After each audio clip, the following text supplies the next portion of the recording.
So the second main object we deal with in probability theory after a random event is a probability. So what is a probability of a random event? I'll give you two definitions. The first one, informal, but easily understandable one. And the second one, a formal mathematical definition that is sometimes a little bit difficult to understand. So, just physical sense of what probability of a random event is that probability is a number from 0 to 1 that shows how often this event occurs when the experiment is repeated many times. For example, if you flip a coin, let's say 1,000 times, approximately 1/2 of these flippings will give you heads and another half will give you tails. So that means that probability of getting heads is 1/2 and probability of getting tails is also 1/2. Because when you do this experiment many times, when you repeat it many times, approximately 50% is the first outcome, and in 50% of cases you get the second outcome. But this definition cannot be used as a formal mathematical definition of probability because at first one may ask, you say, when the experiment is repeated many times, so how many? What number is enough? Then if I say just the number of repetitions should just tend to infinity, one may ask, and how you define a limit when this number of repetition tends to infinity here? Show us definition of what a limit or definition of limit for this case. And this is a serious problem that cannot be solved so very easy. A standard definition of a limit that we use in calculus cannot be applied here. We will discuss this later. And so this definition, in spite of the fact that it is easily understandable and it describes the physical sense of what probability is, this definition cannot be used as a formal mathematical definition of probability. And formal definition was introduced by Russian mathematician Kolmogorov in the beginning of the 20th century, and you can see it now. So mathematically, probability is defined as a numerical function that is defined on a sigma algebra of random events and meets the following four conditions that are called axioms of probability. So the first axiom is for that probability of every random event is non-negative. The second axiom is that probability of a certain event is 1. The third axiom tells us that if A and B are disjoint events, if A and B cannot occur at the same time, then probability of their union is equal to the sum of their probabilities. So the fourth axiom is the hardest one. Here we have a sequence of random events such that the next event is a subset of the previous one, and their infinite intersection is equal to an impossible event. And if it is so if these events A1, A2, and so on meet these conditions, then limit of probability of an when n tends to infinity must be equal to 0. How this can be described with a physical example? Suppose that you are shooting at a target and event A1 means that you hit the target, and event A2 means that you hit the right half of the target, and event A3 means that you hit the quarter of the target, and so on. So each next means that you hit the half of the previous area. And so these events are such that the next one is a subset of the previous one. So if you hit, for example, the right half of the target, that means that you hit the target as a whole. And their infinite intersection is an impossible event, as the next area is just 2 times less than the previous one. And so if you divide these areas infinitely, so you will get something with 0 area. And probability to hit such an set, an area equal to 0, is 0. So because it is infinitely small. So this is definition of what probability is. These are properties of probability that are direct consequences of its axiomatical definition. Some of them are almost obvious. For example, the second one, probability of an impossible event is equal to 0. Or the fourth one, it means that if A is a subset of B, then probability of A is less or equal than probability of B. Subset actually means what? This means that all outcomes that are favorable for A are automatically favorable for B also. That is why probability of A cannot be more than probability of B. The fifth one is also obvious, so probability of all events are less or equal than 1. So we know that probability is always a number between 0 and 1. And the most interesting of these 5 are the first and the third ones. Why? You see that if probability of an event is equal to 1, this event may not be equal to the capital omega, to the certain event. And if the probability of an event is equal to 0, it may not be equal to an impossible event. So sometimes there are such events, for example, that their probabilities are equal to 0, but they are not impossible. Let's consider an experiment when you choose a number, let's say from 0 to 100, any number, not maybe not integer, and I'm trying to guess this number. So I have this experiment has a number of all possible outcomes is equal to infinity. So you can choose any of the infinite number of numbers between 0 and 100.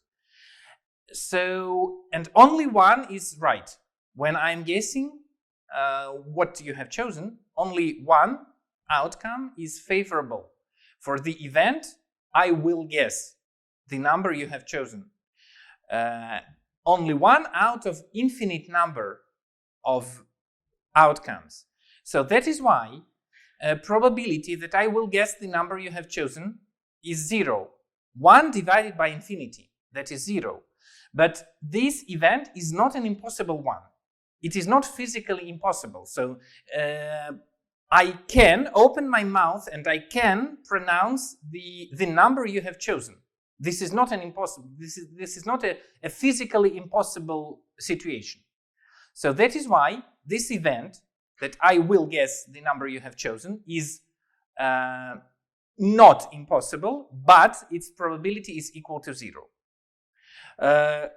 The complement event that I will, that I won't guess the number you have chosen, has its probability equal to 1, but it is not a certain event. So it is possible for this event not to happen. So be careful and mind this difference. Certain event and event with probability 1, impossible event and an event with probability 0 are different things, different objects. So the next question is, how can we find the probability of a given event? So we know what the experiment is, we know its possible outcomes, and we know we have an event of interest based on this experiment, and we want to find its probability. How this can be done? Unfortunately, this can be done directly only in one particular case. And for this particular case, we apply what we call a discrete uniform probability law. The main condition when this law can be applied is a situation when the outcomes of the experiment are equally likely. What do I mean saying equally likely? It means that you have no reasons to suppose that some of these outcomes happens more often than the others. So, for example, when you flip a coin, if this fair coin, if this is a fair coin, you have no reasons to think that, for example, heads is more often than tails when you flip it many times, and so on. So, if this condition is met, if you can suppose that outcomes of your experiment are equally likely, then probability of any event, any random event based on this experiment, can be found with the formula you can see here as P of A is equal to NA divided by N, where N is a total number of all possible outcomes of the experiment, and NA is the number of outcomes favorable for the event A. Or in more mathematical terms, we can say that these two numbers are cardinalities of the respective sets. So N is cardinality of capital omega and NA is cardinality of A. In our case, cardinality means simply just number of elements of a set. So, and by applying this simple formula, you can find probabilities of events based on such an experiment. So, just one simple example. A dice is rolled. What is the probability of getting an even number of points? You see that in this experiment, total number of all possible outcomes is equal to 6.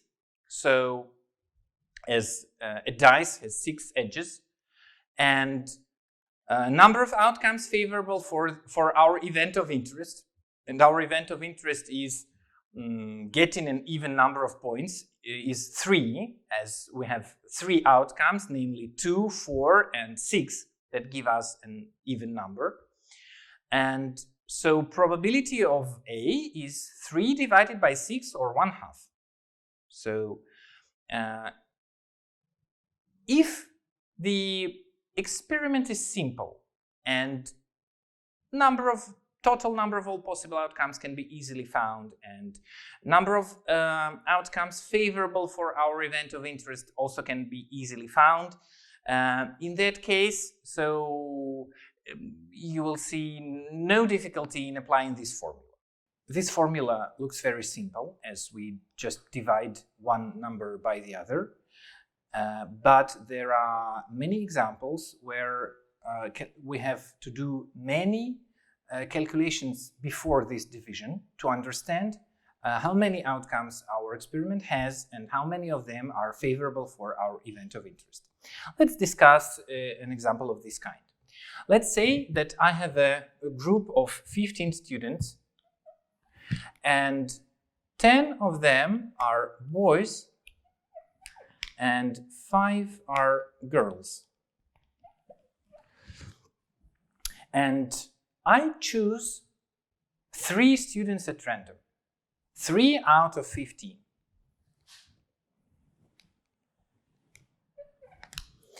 So my experiment is to choose 3 students out of 15 students. And I want to find probabilities of several events based on this experiment. Event A, all of these 3 students I have chosen are girls.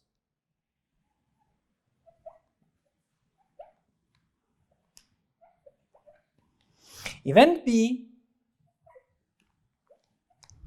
exactly 2 of them are girls.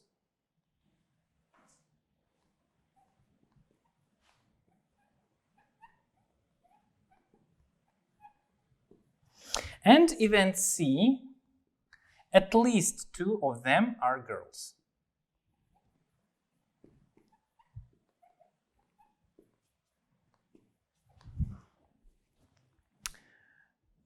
So, I want to apply discrete uniform probability law to find these 3 probabilities. The first step is to understand, so how many outcomes this experiment has. So how many choices I have when I want to choose 3 students out of 15 ones. And so we cannot answer this question just with the help of the elementary mathematics. We should have some additional knowledge from combinatorics to answer this question. So there is a special formula that describes number of ways to choose k pieces, k objects out of n ones, and it is called number of combinations. So we read this as n choose k, and this is equal to n factorial divided by k factorial times n minus k factorial. So this is number of ways to choose k out of n. In a traditional Russian notation also this symbol is used, C, N, K. So for English textbooks this one is more common, for Russian textbooks this one. So in our case, in our experiment, if I choose 3 students out of 15 ones, that means that total number of all outcomes of my experiment can be found with this formula, and it is equal to 15 factorial divided by 3 factorial times 15 minus 3 factorial. Or we can say that this is 15 factorial is 12 factorial times 13 times 14 times 15. 3 factorial is 2 times 3 is 6, and 15 minus 3 is 12. So 12 factorial is cancelled, and what is left? So 13 times 7 times 5.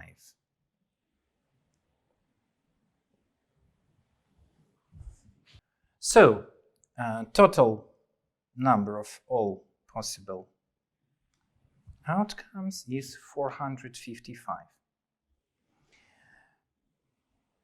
Now we are to find number of outcomes favorable for all our events. So let's start with the first event, with the event A.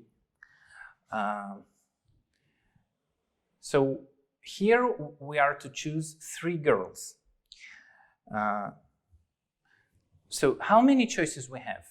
As all 3 chosen students are to be girls, so we are to choose them out of 5 girls, not out of 15 students, out of total number of 15 students, but out of just 5 girls. That is why number of outcomes favorable for the event A is 5 choose 3. 5 choose 3 because I am to choose these 3 students only out of 5 girls. So according to this formula, this is 5 factorial divided by 3 factorial times 5 minus 3 factorial. That is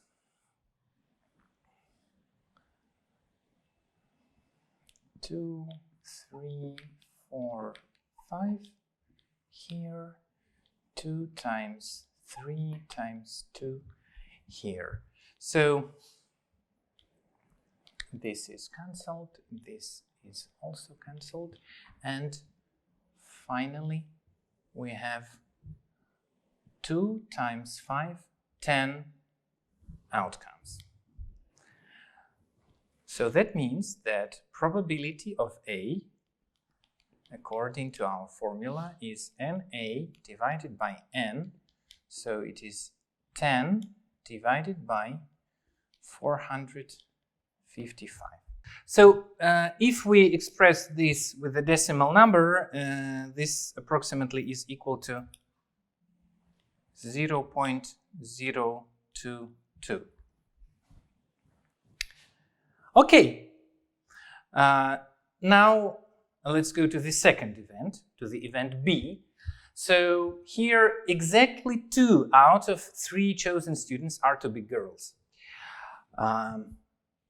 So we are to choose 2 students out of 5 girls and another 1 out of 10 boys.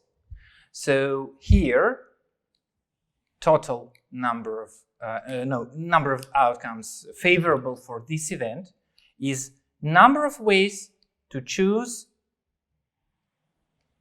2 girls out of 5 ones times number of ways to choose 1 boy out of 10 ones. Let's apply our formula for the number of combinations. Actually, this number can be found without any formula. What is this? This is number of ways to choose 1 out of 10. So there are only 10 choices in this case. So without any factorials, we can say that this is equal to 10. And as for this number, we have 5 factorial divided by 2 factorial times 5 minus 2 factorial. And we see that actually this number is equal to this one. We have 5 factorial in numerator and we have 2 factorial times 3 factorial in denominator here. So this is the same as this and is equal to 10. And this is also equal to 10. So we have 10 times 10, that is 100. And so probability of B is NB divided by N. So this is 100 divided by 455. The same number is here, but multiplied by 10. So in decimal numbers, this is approximately 0.22.